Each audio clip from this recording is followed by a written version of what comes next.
ઔરંગઝેબની કબરનો વિવાદ આરએસએસના વરિષ્ઠ નેતાએ બિનજરૂરી ગણાવ્યો.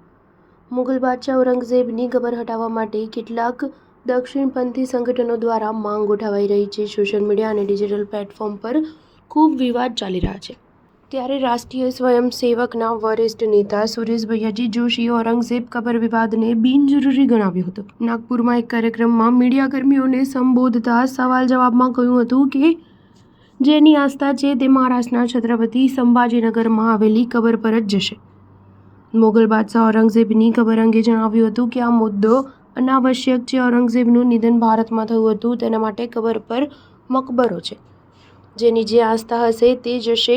અમારી પાસે છત્રપતિ શિવાજી મહારાજનો આદર્શ છે, જેમણે અફઝલ ખાનનો મકબરો તૈયાર કર્યો હતો, જે ભારતની ઉદારતા અને સર્વસમાવેશનું પ્રતીક છે.